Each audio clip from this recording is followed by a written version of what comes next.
പ്രിയമുള്ള കുട്ടികളെ, നമ്മൾ കഴിഞ്ഞ ക്ലാസ്സുകളിലായിട്ട് 1 മുതൽ 6 വരെയുള്ള ചാപ്റ്ററുകളാണ് നമ്മൾ ഡിസ്കസ് ചെയ്തത്. അതിൽ 3 ചാപ്റ്ററിൻ്റെ നോട്ട്സൊക്കെ കംപ്ലീറ്റ് ചെയ്തു. ഇനി 4-ാമത്തെയും 5-ാമത്തെയും ചാപ്റ്റർ അല്ലേ, അതിലെ പ്രോബ്ലംസൊക്കെ നമ്മൾ നോക്കിയിട്ടുണ്ട്.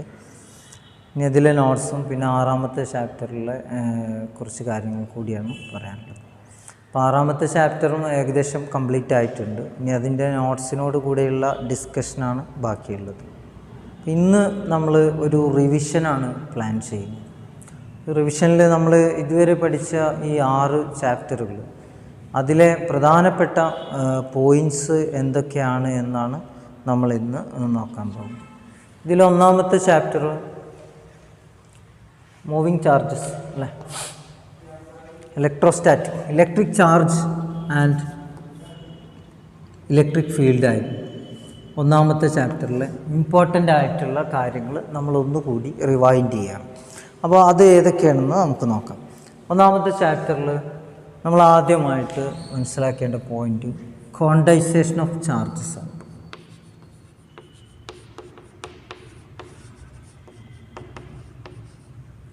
ക്വാണ്ടൈസേഷൻ, എല്ലാ ചാർജസും ഒരു ബേസിക് ചാർജിൻ്റെ മൾട്ടിപ്പിൾസ് ആയിട്ട് മാത്രമാണ് എന്ത് ചെയ്യുന്നത്, ഉണ്ടായിരിക്കുക. നമുക്കറിയാം ചാർജ് അത് ഒരു ഇലക്ട്രോണിൻ്റെ ചാർജാണ് ബേസിക് ആയിട്ടുള്ള ചാർജ്. ചാർജസ് പോസിറ്റീവ് ചാർജ് ഉണ്ട്, നെഗറ്റീവ് ചാർജ് ഉണ്ട്. ഒരു ആറ്റത്തിൽ നിന്ന് ഒരു ഇലക്ട്രോൺ പുറത്തു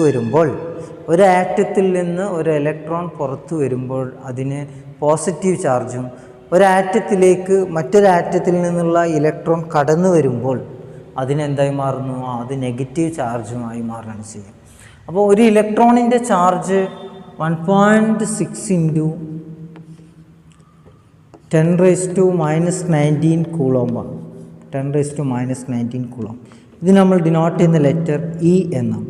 അപ്പോൾ ഒരു ചാർജ് എപ്പോഴും ഒരു ഇലക്ട്രോണിൻ്റെ മൂവ്മെൻറ്റ് കൊണ്ടുണ്ടാകുന്നതാണ്.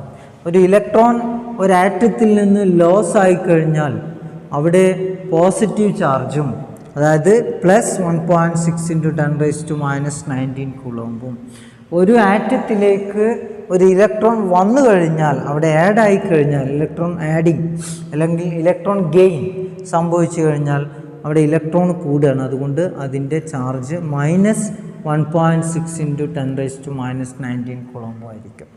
അപ്പോൾ ഇവിടെ ബേസിക് ആയിട്ടുള്ള ചാർജ് ഇലക്ട്രോണിൻ്റെ ചാർജാണ്. ഇനി മറ്റൊരു ചാർജ്, ഏതെങ്കിലും തരത്തിൽ യൂണിവേഴ്സിൽ ചാർജ് എക്സിസ്റ്റ് ചെയ്യുകയാണെങ്കിൽ അത് ഒന്നുകിൽ 1 × 1.6 × 10⁻⁻19 ആയിരിക്കും, അല്ലെങ്കിൽ 2 × 1.6 × 10⁻⁻19 ആയിരിക്കും, അല്ലെങ്കിൽ 14 × 1.6 × 10⁻⁻19 ആയിരിക്കും. ഇങ്ങനെ ഓരോ നമ്പറിൽ ഈ നമ്പറിൻ്റെ മൾട്ടിപ്പിൾസ് ആയിട്ട് ഇലക്ട്രോണിൻ്റെ ചാർജ് വരും. ഇതിനാണ് നമ്മൾ ക്വാണ്ടൈസേഷൻ എന്ന് പറയുക. അതായത് എല്ലാ ചാർജസും എന്തായിരിക്കും, ബേസിക്കലി ഒരു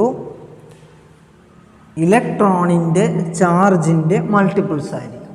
യൂണിവേഴ്സിൽ എക്സിസ്റ്റ് ചെയ്യുന്ന എല്ലാ ചാർജസും ഈ ബേസിക് ചാർജിൻ്റെ മൾട്ടിപ്പിൾസ് ആയിട്ട് മാത്രമേ എന്ത് ചെയ്യുള്ളൂ, എക്സിസ്റ്റ് ചെയ്യുള്ളൂ. അതിനാണ് നമ്മൾ ക്വാണ്ടൈസേഷൻ എന്ന് പറയാം. അതിന് ഫോർമുല ഉണ്ടായിരുന്നു, charge = ± any number into charge of electrons, Q = ±NE. ഇവിടെ ഈ എക്സാമ്പിളിൽ n = 1 ആണ്, ഇവിടെ n = 2 ആണ്, ഇവിടെ n = 14 ആണ്. ഇങ്ങനെ നമ്പേഴ്സ് ഈ ചാർജിൻ്റെ, ഈ ബേസിക് ചാർജിൻ്റെ മൾട്ടിപ്പിൾസ് ആയിട്ട് മാത്രമാണ് എന്ത് ചെയ്യുക, യൂണിവേഴ്സിൽ ചാർജസ് എക്സിസ്റ്റ് ചെയ്യുക. ഇതാണ് 1-ാമത്തെ ചാപ്റ്ററിലെ ഇമ്പോർട്ടൻ്റ് ആയിട്ടുള്ള ഒരു സംഗതി. 2-ാമത്തത് ചാർജുകൾ തമ്മിലുള്ള force of interaction between 2 charges അല്ലെ, കൂളോംസ് ലോ ആണ്.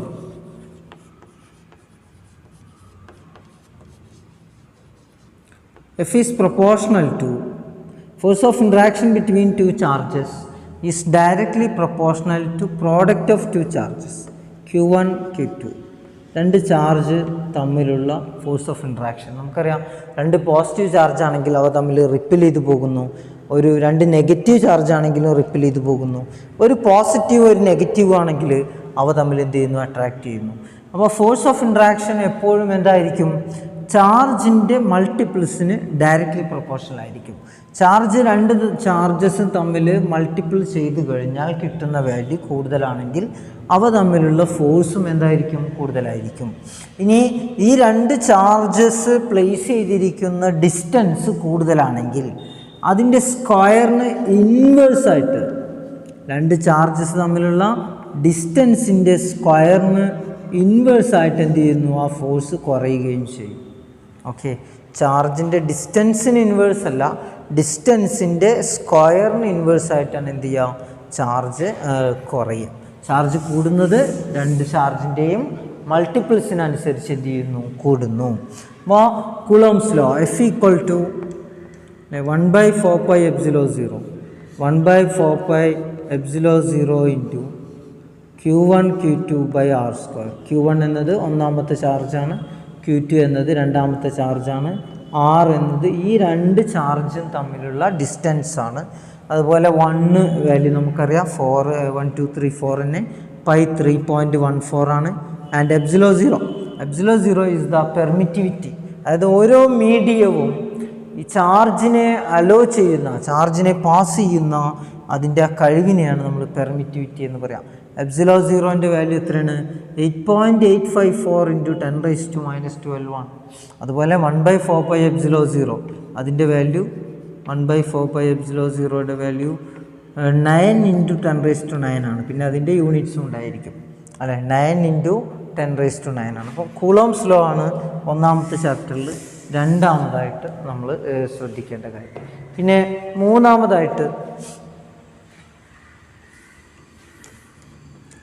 കാര്യം പ്രോപ്പർട്ടീസ് ഓഫ് ഇലക്ട്രിക് ചാർജ് അല്ലേ. പ്രോപ്പർട്ടീസ് ഓഫ് ഇലക്ട്രിക് ചാർജ് പ്രത്യേകിച്ച് നമ്മളിവിടെ എഴുതുന്നില്ല. അതായത് ലൈക്ക് ചാർജസ് എന്ത് ചെയ്യുന്നു? അട്രാക്റ്റ് ചെയ്യുന്നു. ലൈക്ക് ചാർജസ് റിപ്പൽ ചെയ്യുന്നു. അൺലൈക്ക് ചാർജസ് ഇതേപോലെ അട്രാക്റ്റ് ചെയ്യുന്നു. അതുപോലെ ബേസിക് ചാർജ് എന്താണ്? ഇലക്ട്രോണിൻ്റെ ചാർജാണ്. 1.6 × 10⁻⁻19 കുളോംബാണ്. അതുപോലെ അടുത്തതാണ് ചാർജ് ഡിസ്ട്രിബ്യൂഷൻ.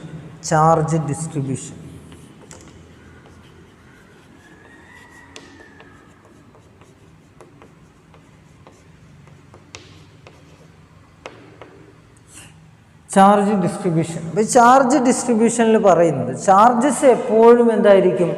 കണ്ടിന്യൂസ് ആയിട്ടും യൂണിഫോം ആയിട്ടാണ് എന്ത് ചെയ്യുക? ഡിസ്ട്രിബ്യൂട്ട് ചെയ്യുക. ഇതൊരു ഏരിയ ആണെങ്കിൽ ഇവിടെ ചാർജ് ഉണ്ടെങ്കിൽ ഇവിടെ ഇപ്പോൾ ഒരു positive charge,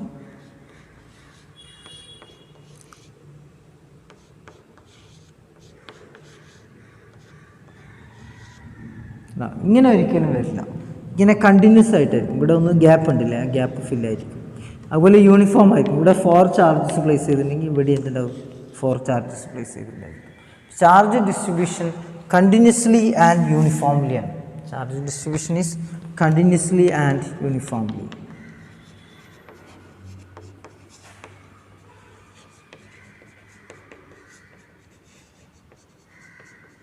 On the surfaces,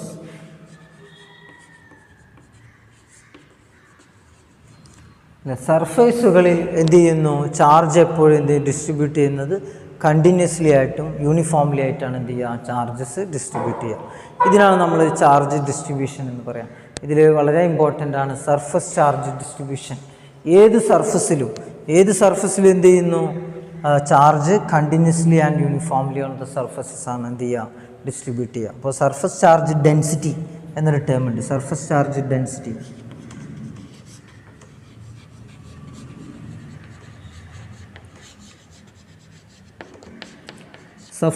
സർഫസിൻ്റെ unit metre square ആണ് അല്ലേ. 1 മീറ്റർ ലെങ്ത്തും 1 മീറ്റർ വിഡ്ത്തും ഉള്ള ഒരു ഏരിയക്കാണ് നമ്മൾ എന്ത് പറയാം? സർഫസ് ചാർജ് 1 മീറ്റർ ലെങ്ത്തും 1 മീറ്റർ വിഡ്ത്തുമുള്ള ഒരു ഏരിയക്കാണ് 1 മീറ്റർ സ്ക്വയർ എന്ന് പറയാം. അതാണ് യൂണിറ്റ് ഏരിയ.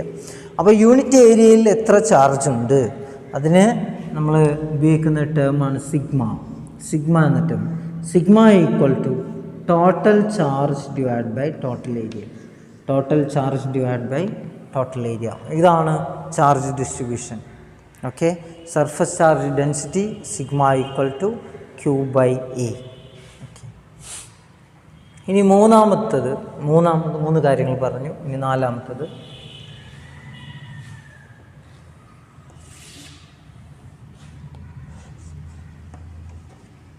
ഇലക്ട്രിക് ഫീൽഡാണ്.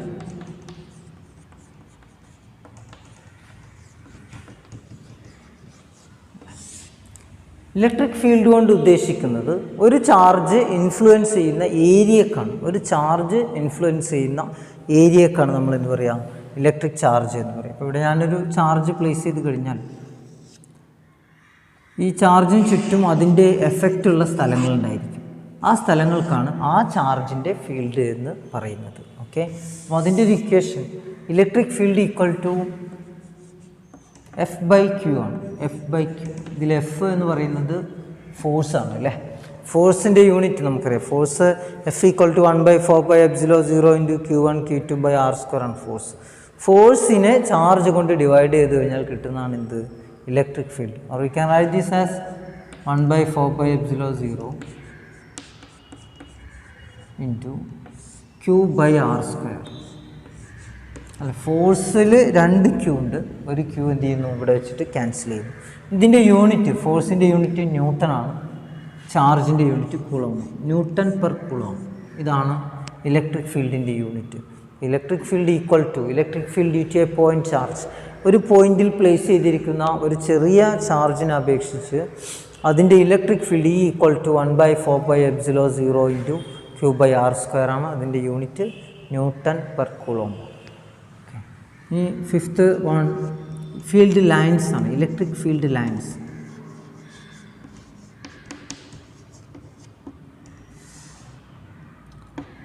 ഫീൽഡ് ലൈൻസ് എന്ന് പറയുന്നത് ചാർജിൽ നിന്ന് പുറത്തേക്ക് വരുന്ന അല്ലെങ്കിൽ ചാർജിലേക്ക് വരുന്ന ഫോഴ്സിൻ്റെ ലൈൻസാണ്. നമ്മളൊരു സ്ഥലത്ത് ഒരു ചാർജ് പ്ലേസ് ചെയ്ത് കഴിഞ്ഞാൽ ആ ചാർജുമായിട്ട് ഇൻ്ററാക്ഷനിൽ വരുന്ന ഒരു ഏരിയ ഉണ്ടായിരിക്കും, അതാണ് അതിൻ്റെ ഫീൽഡ്. ആ ഫീൽഡ് ഉണ്ടാകുന്നത്, ഫീൽഡ് ക്രിയേറ്റ് ആകുന്നത്, ഇവിടെ ഇപ്പോൾ ഞാനൊരു പോസിറ്റീവ് ചാർജ് പ്ലേസ് ചെയ്തിട്ടുണ്ടെങ്കിൽ ഈ ഫീൽഡ് എങ്ങനെ ക്രിയേറ്റ് ആകുന്നു, ഈ ചാർജിൽ നിന്ന് പുറത്തേക്കുള്ള ഫോഴ്സിൻ്റെ ലൈൻസ് ഉണ്ടായിരിക്കും. ഇതേപോലെയുള്ള ആ ഫോഴ്സ് ഉണ്ടാക്കുന്ന ലൈൻസ് നമ്മളിങ്ങനെ പിടിച്ചു വലിക്കുക എന്നൊക്കെ പറയില്ലേ, അതേപോലെ ആ ഒരു അതിൻ്റെ ഒരു ഫീൽഡ്. അപ്പോൾ ഈ ഫീൽഡ് കംപ്ലീറ്റ് എന്തുണ്ടായിരിക്കും, ഈ ഫീൽഡ് കംപ്ലീറ്റ് ഈ ഫോഴ്സിൻ്റെ ലൈൻസ് ഉണ്ടായിരിക്കും. ഈ ലൈൻസിനാണ് നമ്മൾ എന്ത് പറയുന്നത്, ഇലക്ട്രിക് ഫീൽഡ് ലൈൻസ് എന്ന് പറയുന്നത്. അപ്പോൾ ഇലക്ട്രിക് ഫീൽഡ് ലൈൻസിൻ്റെ ഡയറക്ഷൻ അത് വളരെ ഇമ്പോർട്ടൻ്റ് ആണ്. അത് പോസിറ്റീവ് ചാർജ് ആണെങ്കിൽ ഔട്ട്വേർഡായിട്ടും ഇങ്ങനെ പുറത്തേക്കായിട്ടും, നെഗറ്റീവ് ചാർജ് ആണെങ്കിൽ ഇൻവേർഡായിട്ടുമാണ് ഉണ്ടായിരിക്കുക. നെഗറ്റീവ് ചാർജ് ആണെങ്കിൽ ഈ ചാർജിലേക്ക് വരുന്നത് പോലെ, പോസിറ്റീവ് ചാർജ് ആണെങ്കിൽ കണ്ടോ പുറത്തേക്കാണ്, നെഗറ്റീവ് ചാർജ് ആണെങ്കിൽ ഇൻവേർഡായിട്ടാണ് എന്ത് ചെയ്യുക, ഈ ഫീൽഡ് ലൈൻസ് ഉണ്ടായിരിക്കുക. അതുപോലെ ഫീൽഡ് ലൈൻസ് ഒരിക്കലും എന്ത് ചെയ്യുന്നില്ല, കൂട്ടിമുട്ടുന്നില്ല, നെവർ ഇൻ്റർസെക്റ്റ്. ഫീൽഡ് ലൈൻസിൻ്റെ പ്രോപ്പർട്ടീസ് വളരെ ഇമ്പോർട്ടൻ്റ് ആണ്, പ്രത്യേകം എക്സാമിന് പഠിക്കണം. നെവർ ഇൻ്റർസെക്റ്റ്, ഒരിക്കലും എന്ത് ചെയ്യില്ല, ഫീൽഡ് ലൈൻസ് തമ്മിൽ കൂട്ടിമുട്ടില്ല. അപ്പോൾ നമ്മൾ ഒരു പോസിറ്റീവ് ചാർജും ഒരു നെഗറ്റീവ് ചാർജും തൊട്ടടുത്ത് കൊടുന്നാൽ പോലും എന്ത് ചെയ്യുന്നില്ല, ഫീൽഡ് ലൈൻസ് ഒരിക്കലും തമ്മിൽ എന്ത് ചെയ്യുന്നില്ല, കൂട്ടിമുട്ടുന്നില്ല. അതുപോലെ തന്നെ ഇൻറ്റൻസിറ്റി, ഇപ്പോൾ ഇവിടെ ഫീൽഡ് ലൈൻസിൻ്റെ എണ്ണം കൂടുതലാണ്, ആകെ 4 ലൈൻസാണ് വരച്ചിട്ടുള്ളത് അല്ലേ. ഫീൽഡ് ലൈൻസിൻ്റെ എണ്ണം കൂടുതലാണെങ്കിൽ ഈ ഫീൽഡിൻ്റെ ശക്തി, ഫീൽഡിൻ്റെ intensity or intensity of electric field or magnitude of electric field എന്ത് ചെയ്യുന്നു, ഇൻക്രീസ് ചെയ്യുന്നു. എത്രമാത്രം ഫീൽഡ് ലൈൻസ് ഉണ്ടോ അതിനനുസരിച്ച് ആ ഫീൽഡിൻ്റെ ശക്തി എന്ത് ചെയ്യും, കൂടിക്കൂടി വരും. ആ ഫീൽഡിൻ്റെ ശക്തി എന്ത് ചെയ്യുന്നു, കൂടിക്കൂടി വരും. ഓക്കെ, അപ്പോൾ അതുപോലെ തന്നെ ഒരിക്കലും ഇൻ്റർസെക്റ്റ് ചെയ്യുന്നില്ല. പോസിറ്റീവ് ചാർജിൽ നിന്ന് പുറത്തേക്കാണ്, നെഗറ്റീവ് ചാർജിലേക്ക് ഇൻവേർഡായിട്ട് നെഗറ്റീവ് ചാർജിൻ്റെ ഉള്ളിലേക്കാണ് എന്തുണ്ടായിരിക്കുക, ഫീൽഡ് ലൈൻസിൻ്റെ ഡയറക്ഷൻ ഉണ്ടായിരിക്കുക. ബാക്കി നമുക്ക് നെക്സ്റ്റ് ക്ലാസ്സിൽ എടുക്കാം. Okay, thank you.